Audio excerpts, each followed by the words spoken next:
Un groupe de Juifs est allé voir le prophète et lui a dit « Ô Abu al-Qasim, nous voulons te poser quelques questions dont les réponses ne peuvent être connues que par un prophète envoyé par Dieu.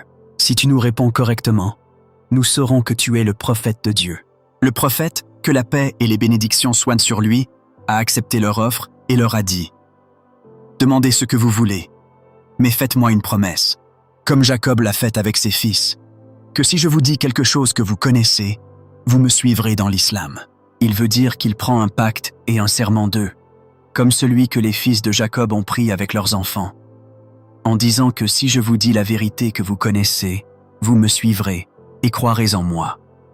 Ils ont donc accepté sa demande. Leur question était 1.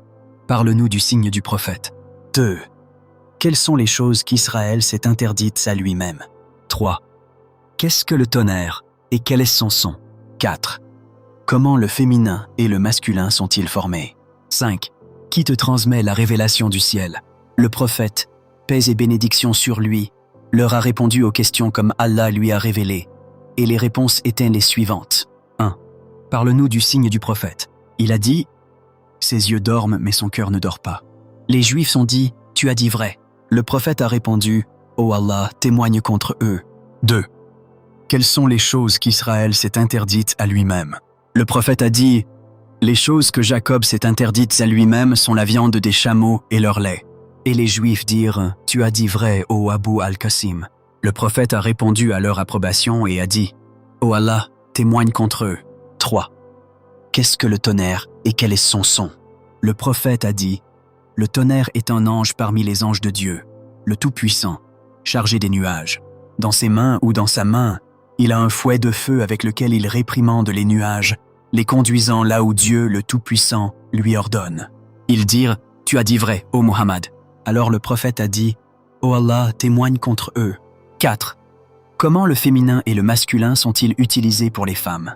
Le prophète a dit « Les deux eaux se rencontrent, et si l'eau de l'homme domine l'eau de la femme, le garçon est conçu, et si l'eau de la femme domine l'eau de l'homme, la fille est conçue. » Ils dirent « Tu as dit vrai. » Alors le prophète a dit « Oh Allah, témoigne contre eux. » Quand le prophète, paix et bénédiction sur lui, leur a répondu correctement à toutes leurs questions et qu'ils ont été convaincus qu'il était le prophète de Dieu. Ils lui ont dit « Il nous reste une dernière question. Qui te fait descendre la révélation? Si tu y réponds, nous croirons en toi. Mais si tu n'y réponds pas, nous ne croirons pas en toi. » Notre prophète, que la paix et les bénédictions soient sur lui, leur a dit « C'est Gabriel qui me transmet la révélation. » Les Juifs étaient très en colère et lui demandèrent avec un grand étonnement « Gabriel !» Gabriel est l'ennemi des Juifs parmi les anges, car il descend dans la guerre, le meurtre et le châtiment. Si tu nous avais dit que c'était Michel, nous t'aurions cru car Michel est l'ange le plus aimé de nous, car il descend avec la miséricorde, la végétation et le bien. Et ils ont abandonné le prophète, rompu leurs promesses et sont partis. Dieu a révélé les versets 97, 88 de la sourate Al-Baqarah en raison de l'hostilité des Juifs envers notre maître Gabriel. Paix soit sur lui. Et Allah a dit, dis, celui qui est ennemi de Gabriel, car c'est lui qui l'a fait descendre sur ton cœur, avec la permission d'Allah, confirmant ce qui était avant lui, et comme guide et bonne nouvelle pour les croyants. Celui qui est ennemi de Dieu, de ses anges, de ses messagers, de Gabriel et de Michel, alors Dieu est l'ennemi des mécréants. 98. Si tu as terminé la lecture, prie pour le meilleur des messagers, que la paix soit sur lui. Aimez la page, histoire, leçon et sagesse.